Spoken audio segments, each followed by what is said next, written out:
Hey everybody, it's me, little Frenchie here, and today we're going to be doing some Christmas cards. So close to the holidays, and I'm trying to do like last minute little bit of watercolor. So we're going to do 2-in-1 today, and I think it'll be really easy and simple. Today I didn't pre-record because I found out previously that my videos aren't uploading high quality when I use an editing software that I've been using. So I've got a new editing software. Hopefully it's a really high definition quality because that's why I got this camera that I'm using. The reason I found out is because I have a new website. Yay! It's called littlefrenchiepaints.com. If you'd like to check it out, I would love it for you to check it out and give me some feedback. It's in its infancy stages, and so I just use a template, just put a little bit of my work on there, and hopefully that this can kick off.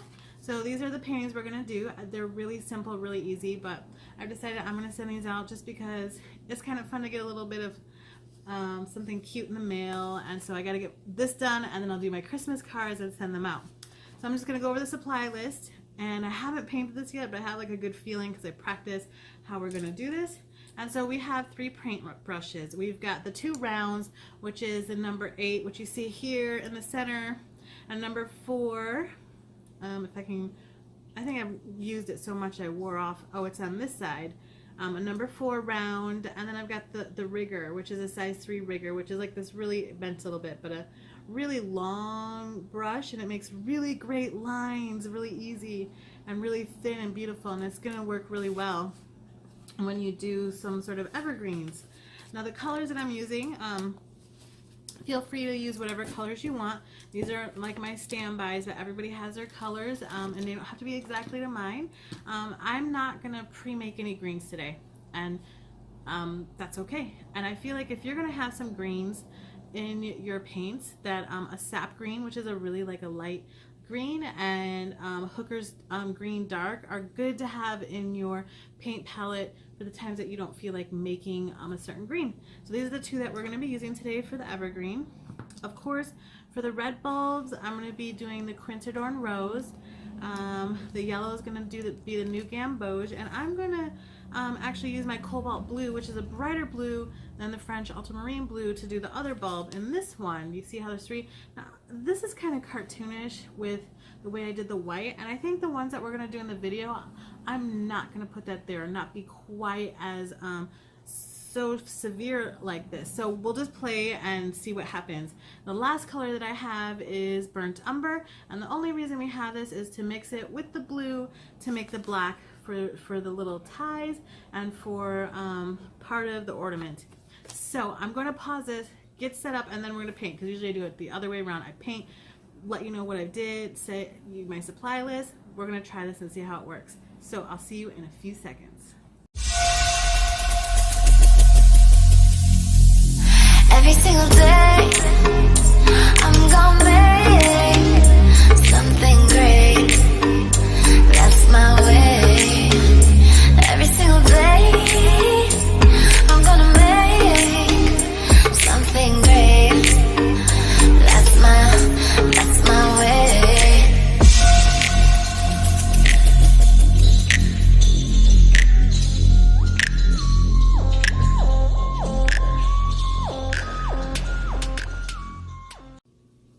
Hey everybody, I'm back, and this is what we're going to be making. We're going to make 2 at once, and I'm going to show you how to do this, and hopefully you can make some cards.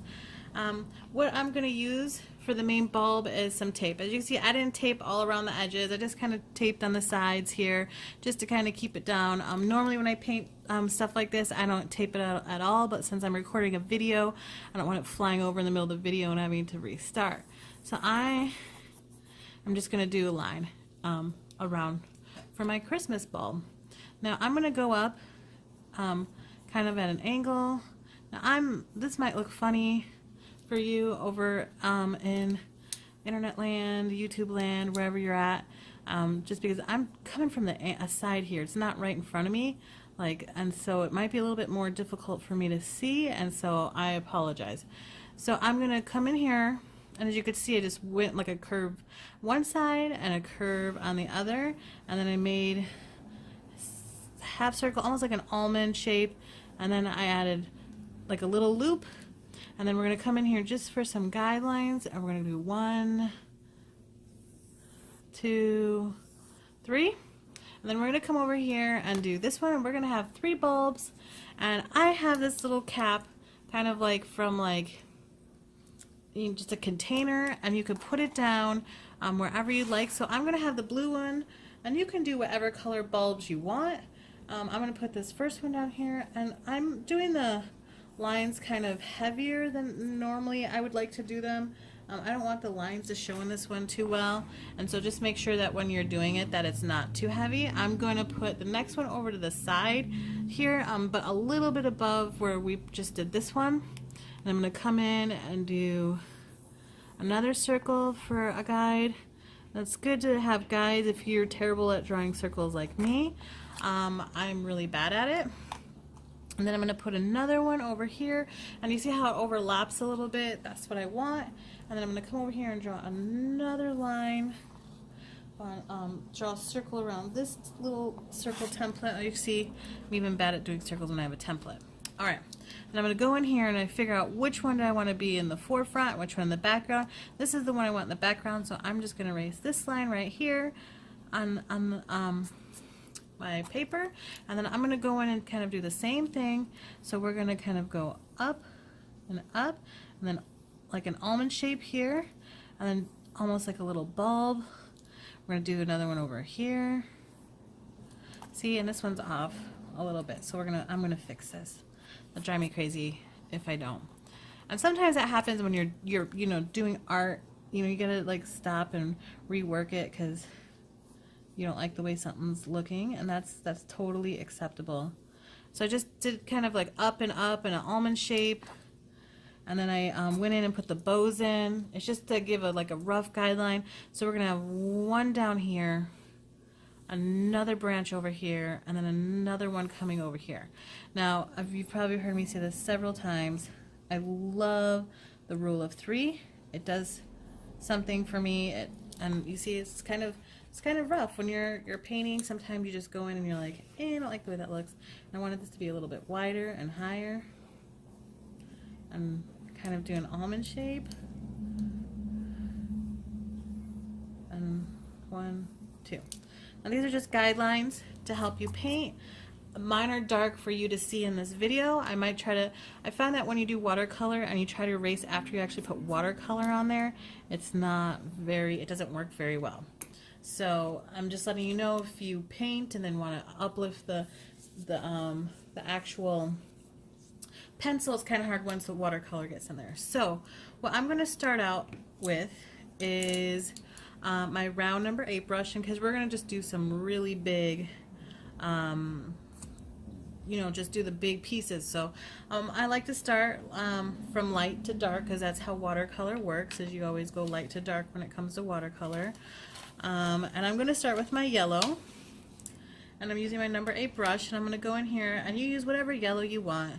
And I'm going to go in and do that kind of first, not only because it's the light, but because I want to put this down dry, so when I put in the red, they don't bleed into each other. Now, and mine, you can see I did like these like shining, and I feel like it's really cartoony, and I'm not loving it. I would like it to be a little bit more realistic, and so I'm going to try to do that with this one. In this video, I haven't practiced. I'm just going, rogue with it. And that's okay. Sometimes it's fun to be rogue. And I'm not talking about X-Men. And I'm going to go in here and just paint as close as the line as possible with not getting on it. And you see, this one is a little bit better, how I just did it a lot thinner. And I'm going to go in and do another layer in a little bit. So I'm going to do my yellow. You see, it's like nice and vibrant and bright. I'm just going to go in there and paint. Then the next I'm going to go in and do my Cobalt Blue. Now, Cobalt Blue is a little bit more vibrant than French Ultramarine. And you can see I don't have very much in here. I'm going to have to refill it, so I need to refill my palette. I'm going to get some water in there, and I'm going to do this kind of the same thing. See how it's like a little bit brighter. We're just going to go in and just kind of just swirl it around in a circle. And I'm going to just do a really, I might just go back in darker. See, it's kind of, you know, you do something and sometimes it doesn't turn out like the way you're anticipating, which is fine. That happens with art. Sometimes it just takes practice to get what you really envision in your mind. And so I'm going to come in here and I might just go around it and have it like just not so starkish white for the reflection. And then I'm going to go in here and I'm going to clean my brush. And then I have like a 2-pan over here that has like water for cleaning on one side and then picking up on the other. And I'm going to do my Quincadore Rose and pick that up. And I'm going to go over here and do the big bulb now, and then we'll come back and check on the light one. So when you do the Quincadore Rose, it does look very pinky and very light, but as you add layers to it, it gets darker into a nice red. So I'm just going to go around. If I have to pick up more water, I'll do that. Now I go straight from the pan. Some people like to put it in these little down over here and mix their colors, but this is just how I like to do it. Everybody has a preference, and I think you should try a variety of ways to do things to see which one you think feels best for you when you're doing art. So I'm going to just go in here. You can see it's so like, and as you can see, this is the same color, and so you build up layers. And so I'm going to just go in here and go as round as I can. Now if you like the white in there, just make sure you draw it in before you start painting, so you have that as like your reference.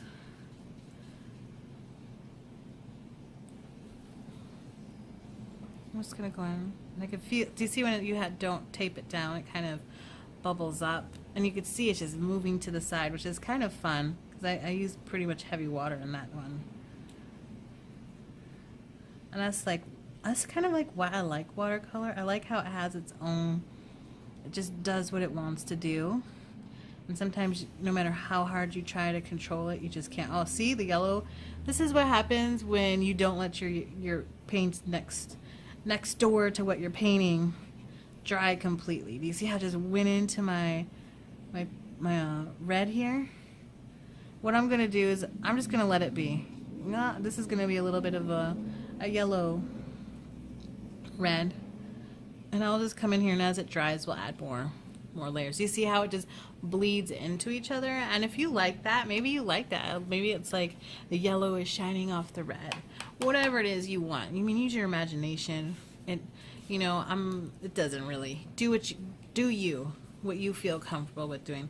Like right now, I feel like this blue is just, it's like moving. This is what this Cobalt Blue I'm using has a honey base, and so you could see how it spreads, where these are Daniel Smith and they're more pigmented and they're not, there's no honey in them. And honestly, I don't really like the honey very much. I like how my color goes and stays how it's supposed to, and that's what I like about it. So, and the honey ones, I have been eyeballing them and trying to decide, do I want to do the honey ones? And I honestly gonna have to say probably not, because I really like how Daniel Smith works. But you might like that effect. Maybe that's the look that you want. I'm going to go over here and put some blue in. As you can see, my Cobalt Blue is so low. And I probably should eventually just buy the Daniel Smith. But I like to use up my paints. I don't want to be wasteful. And so, I'm, you know, a single mom and a painting. And, you know, you try to use what you have and go from there. Like, I'm not painting to win any awards or, like, do anything like that. I'm painting for the enjoyment of it, and so that's where I'm at. So I'm adding my burnt umber to this, and it gets a nice black. Then I just clean my brush. I'm actually kind of digging how like my bulb went into this other one. I feel like it's like reflecting off, and I'm really enjoying it. So now I'm gonna go in and take my rigger brush, which is like this fine. Do you see it's called a rigger, and you go in and light to dark. So I'm going to take that Sap Green, which you can't really see me grabbing. My palette's like up above here, You see here's my Sap Green that I'm grabbing. And you know, sometimes you gotta put a little bit more water in there to make it work. And get it. And I let it re-dry, and that's why I love it, watercolors, because you could travel with it. Now I'm gonna go in, and you could just see how fine of a line you can do with it. It's just fantastic. So I really like this rigger brush. And then I'm gonna go in, start from the base, and just add lines. You see how just like stem lines. You just go in, add some more, and you can be as sparse or as full as you want with your lines. I'm gonna come back in with the dark hooker green, and then I'm gonna add another layer to it. So that's why I'm kind of being and this one I'm gonna start from see, you could go really either way, whatever you're comfortable with and feels more comfortable for you. If you're still new to painting and this is like your first one, I do have little scraps when I do cut up paper, and like you can just go on here and just practice, right? So you go over here and you just practice your lines and seeing how you do it. You know, like that's what I usually do until I get used to doing something. So I've been making these little like evergreen branches for some time now, and so I'm pretty confident and doing them, and so I feel like I don't need to practice like 100 times. But if you have a little bit of OCD, or you're a little bit more controlling in your art, practice it a few times, right? That's probably my best advice for you. And I should have did this one first because I'm going to be reaching over, just the way the camera is so that you can see. And I'm going to come in here and I'm just going to follow these really goofy lines I made. Now they're not straight, they're not perfect, they're curved, but you know what? I want to see, like, look at that. And it's really hard because I'm reaching over here, but you won't have that problem as me because you're not recording yourself, right? So you're going to come in here and you're just going to be putting in the lines. And if you need to pick up more water, make sure you do that. And you're going to go in and do another one. Oh, and look at that. Oh, I'm going to have like this weird double-sided branch. And you know what? Fantastic. And it's totally fine. That's what happens in nature. Sometimes nature is a freak. And it does things that aren't normal. But you know what? Within that weirdness, out comes beauty. So there's that one. And then I'm going to go in and get a little bit more water. And do this one. And I'm just going to go in and paint. I'm gonna look, I go down one side and you see how just like, whoo, so fun. I actually really love painting branches. I think I could paint branches all day long. It is, I don't know what it is, but it is so relaxing for me. So now I'm gonna get some, I keep missing the water. I'm gonna get my bigger brush. I might not even be using a number 4 today. We'll see. And I'm gonna get this, get some water in there. And then I'm going to be taking my hooker green, and I'm just going to go, usually you want this to dry a little bit more, but if it's still wet, that's okay too, because then it can mix in with the green that you have. And you see how it's just kind of mixing in with the sap green that I have there. I just love doing branches. I should just do a series of branches, honestly.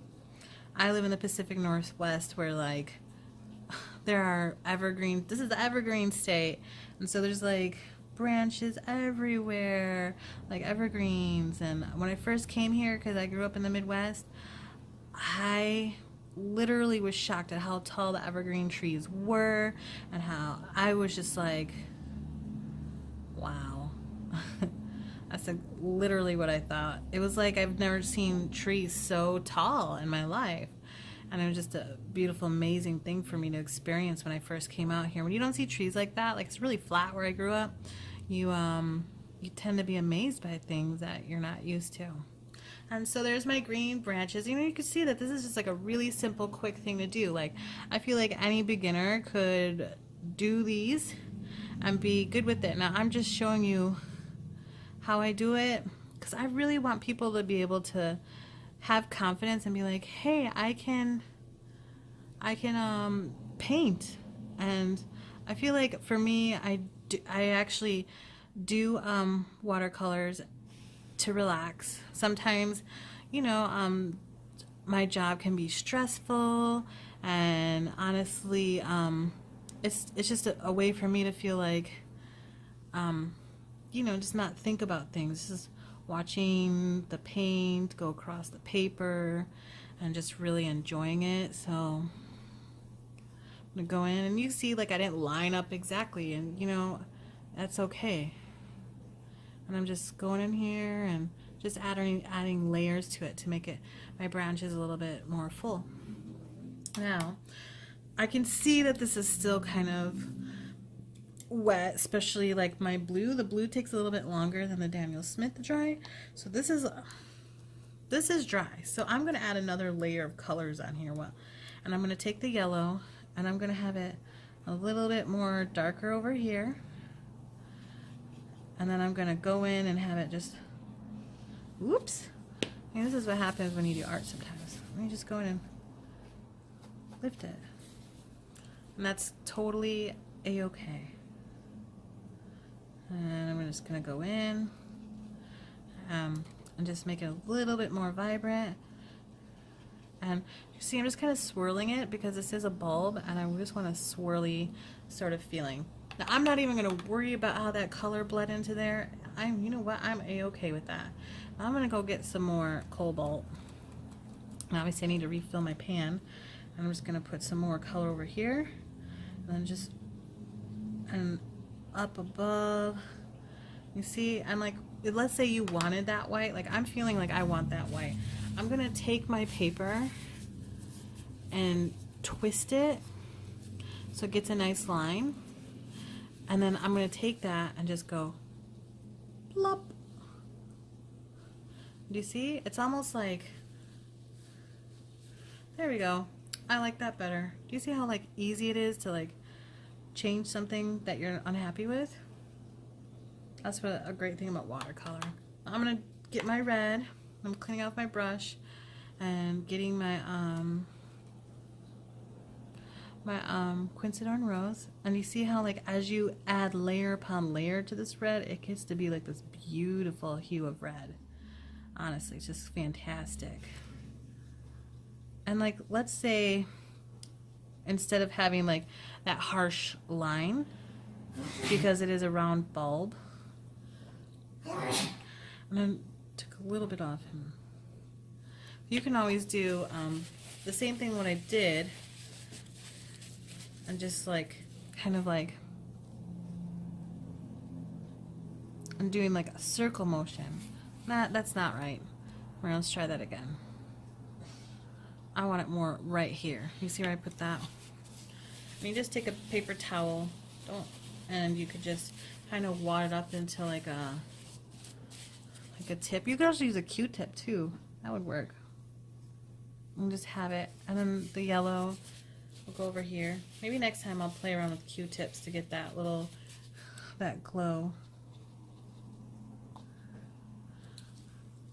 See, and now it's like I feel like, oh, my yellow is a little bit too much. And this is what happens when you paint sometimes. You just come in here.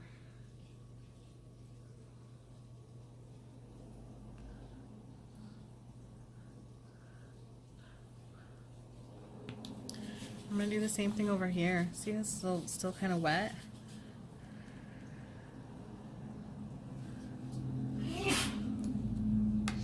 I'm going to come over here. And this is really wet. This is like why you might have a better quality paper here is because if you use really cheap stuff, it's going to oops, it's gonna really like, there you go. I like that. Now we're gonna come over here and I'm gonna clean off my brush, and I'm using the number 8, and I'm gonna take some more of my Quincadore Rose while waiting for all of that. And just go in here, and you see how nice and strong that color is when you add layers. Like before it was pretty pinky, and you know, I mean, there's nothing wrong with pink Christmas bulbs, but if you want the red, the traditional red color, you want to add the layers. Now, I'm going to do what I did before, and as I can see, I didn't go all the way up. over here.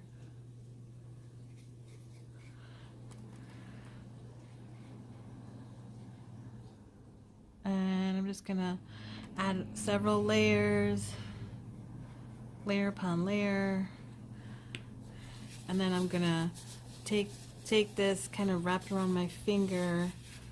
Whoop. Then we're just gonna go in there and kind of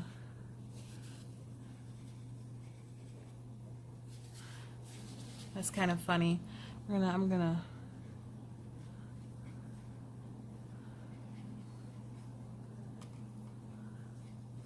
and we're gonna let that dry. Now this one's just bleeding into each other, and it's kind of like my son is sneezing. He's watching TV while I do this video. I'm just gonna come over here.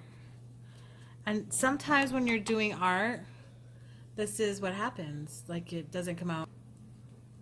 Alright, I'm back. I had to pause the video. My son was sneezing like crazy, and while I paused the video, I decided, you know what, I'm just gonna take the heat blower or the heat gun, and I'm just gonna make this dry real quick while it's paused. So I'm gonna go in and take a clean, wet brush, and I'm gonna go in here and just kind of put some water in there and just lift it a little bit. Now be careful, if your paper isn't super high quality, this is where you can start having problems, and like your paper can actually get ruined this way.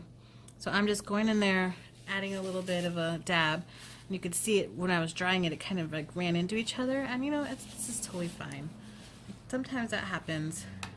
And I could see over here, like here the color bled out, and so a way to erase it is I take wet and then I go in there and just lift, so like you can't really see it anymore. And I'm gonna go in here and do a circle, and then I'm gonna just lift it out. There's just different ways you can lift it, and it gives it more of a softer look than, oops, see, and I had some blue on my brush because I forgot to clean it, and that's okay because we're gonna just lift it anyways. And we're gonna go in here, and then we'll take a clean part of the paper towel and lift. We got that going on. Now this one, I feel like, you know, to be a little bit gentle with this paper over here, because I honestly don't want it to go crazy. So I'm gonna, it's a little bit of a darker, and lift, and that's fine. And if you feel like you're not liking it, you can always add more paint. Just be careful when you're lifting and taking paint off to give it that light look, that you're not actually ripping your paper. Now I'm going to go in and take the number 4 brush, and I'm going to take the gray I used. I'm going to have to add a little bit of water in here because it looked like it was drying a little bit. And I'm going to go in here, and I'm just going to start over here. Just go in and kind of just go where you drew your lines and just fill it in. We're going to let it dry. It's going to dry a little bit lighter, and let that dry. And then we're going to come over here and do these ones. Now I'm right-handed, so that's kind of why I'm doing this, is so I got a little piece of hair on there, and I don't want to accidentally dip my hand in there if I accidentally touch the painting. And this is where you can make adjustments if you feel like it's not the right size, and you can see, like, I made mine a little bit larger because I was like, meh. And that happens a lot with me. I'm like, I don't like that size. Let me try again. I'm going to come in here and just kind of go with the curve of the ball or the bulb. And then I'm going to go in here and do this one. Now, it's kind of hard to do this live, and it's easier when I can actually have the painting in front of me instead of working from the side.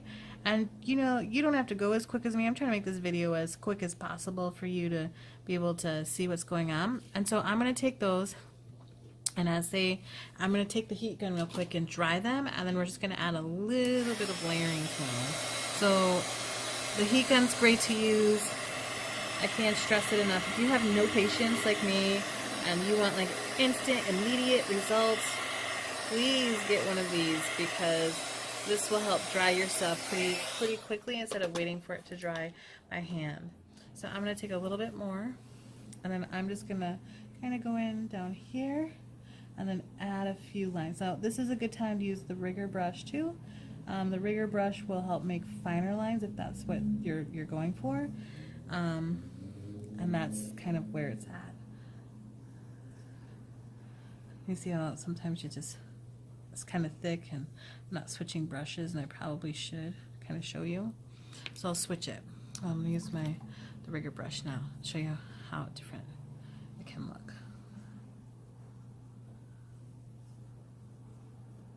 Oh, see, and now it's gonna make me look like a fool, because there we go.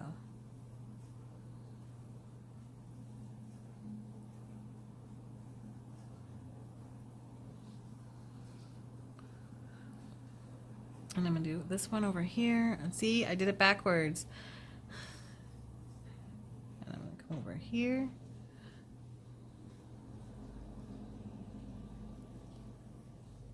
Just do some lines. I had too much paint on it when I did the last bulb, that's why the line got all thick. And see, if you don't like it, you just go in and you say, I don't like you, line.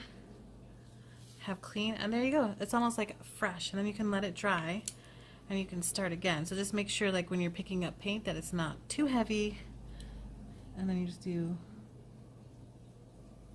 a finer line. See? Now I'm going to go in and I'm going to do these like little ties. Now mine are a little bit crooked and a little goofy, and I don't care because that's just how I am. I'm a little goofy. You might want to be, and if like you don't feel like your hand is steady enough to do them, you can always use like an ink pen to put them in there after the fact.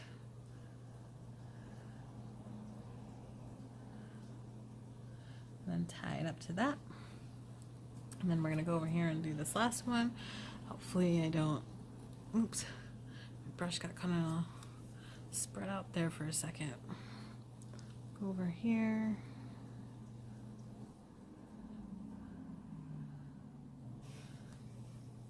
Now this is the one that you can decide what branch is it gonna go on, and I'm just gonna go up to the furthest one. There we go. Alright, so I hope you like this video, and if you do, try to give it a thumbs up if you can.